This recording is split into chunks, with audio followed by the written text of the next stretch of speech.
Que es un canto a la alegría, que es un canto a la vida, al sacrificio personal, al crecimiento. Ninguna de estas personas ha pretendido estar en política para tener un trabajo luego. Al contrario, han trabajado toda su vida esforzándose y hoy se vuelcan a la participación política para brindarse a los demás.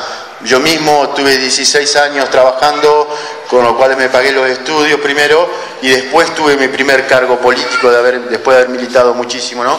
Y la verdad que para mí es un orgullo enorme los que me están acompañando en la actualidad y quienes me van a acompañar, Dios mediante, a partir del 10 de diciembre de 2015.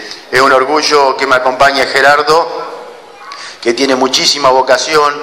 Lo que nos dice allí en el escrito es que Gerardo está a cargo de todo un área de una importante empresa avícola, de la más importante de Entre Ríos, de la ciudad de Crespo, con 60 personas a cargo, trabaja todo el día, viene a la tarde y sigue ad honorem trabajando con el tema de la gestión integral de residuos, juntándose con las escuelas, con el ecoclub, trabaja con el tema de las mascotas.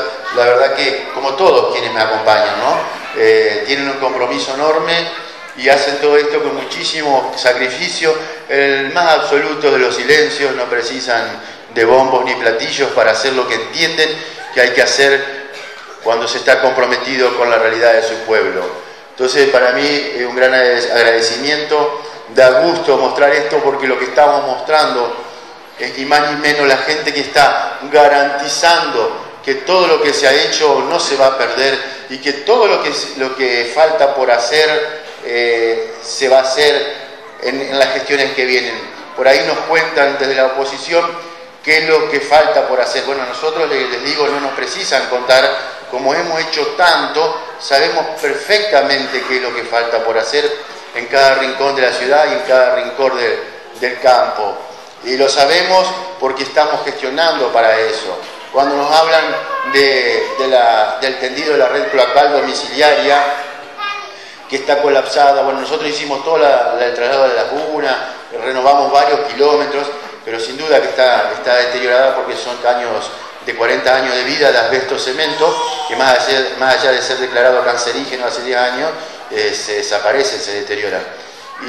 Y nosotros ya hace tiempo que tenemos las notas presentadas, estamos gestionando, entonces no nos precisan contar. Sí, por contar nos sentamos juntos con una hojita de papel y le escribimos rápidamente todo lo que falta. Lo que nosotros queremos hacer es contar todo lo que hemos hecho, todo lo que ha pasado de bueno en Seguí, lo que ha pasado en la zona rural y que ha transformado a Seguí en este pueblo que se transforma rápidamente en ciudad, pero que brinda muchas oportunidades.